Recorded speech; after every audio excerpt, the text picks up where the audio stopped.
积木造型计时器操作方式，可爱趣味的积木造型。内附纽扣电池，首次使用请将电池底部隔膜取出。上方有4个简易功能键，分别是时钟键、分钟键、模式切换键、开始暂停键。短按模式切换键可切换3种模式：倒计时模式、正计时模式、时钟模式。倒计时模式使用说明：萤幕显示沙漏图示时，分别按时钟键及分钟键设置倒数时间。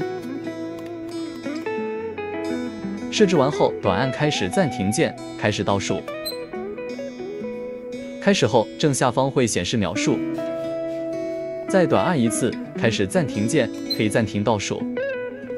长按开始暂停键，时间清零。设定时间时，短按增加数字，长按可快速增加数字。再实际操作一次，将时间设定1分钟，开始倒数。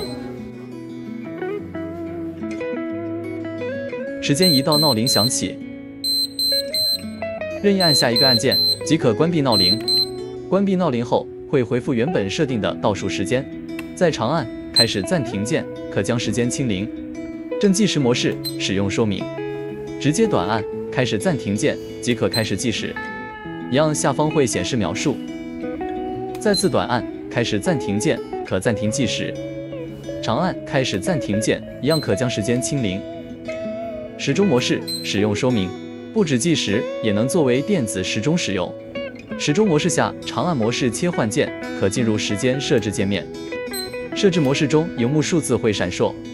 短按时钟键或分钟键可切换12小时制或24小时制。切换好后，短按模式切换键进入下一步时间设置。一样分别按下时钟键及分钟键设置现在的时间。12小时制的情况下，下方会分别显示 AM 或 PM， 代表上午或下午时间。设置好现在的时间后，短按模式切换键结束时间设置。可以再将时间切换成24小时制。闹钟设置方式：时钟模式下，短按开始暂停键可以确认闹钟设置状态。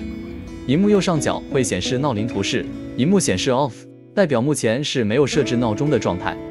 再短按一次可回到时钟模式。长按开始暂停键可进入闹钟设置界面。接着短按时钟键或分钟键可切换 OFF 或 ON 开关闹钟。我们闹钟设定按开启。接着短按开始暂停键进入下一步闹钟时间设置。第一次使用预设为早上8点，一样分别按下时钟键及分钟键设置闹钟时间。来测试一下闹钟效果。长按可快速增加数字。设置好希望闹铃响起的时间后，短按开始暂停键结束闹钟设置。再短按一次开始暂停键回到时钟模式。时间到后闹铃响起，可短按任意一键进入贪睡模式，闹铃会关闭，并在5分钟后再次响起。5分钟后闹铃再次响起，可长按关闭闹钟，或是短按再次进入贪睡模式。可爱小巧外形，摆在桌上可增添趣味。多种模式满足不同计时需求，规划作息，有效制定时间。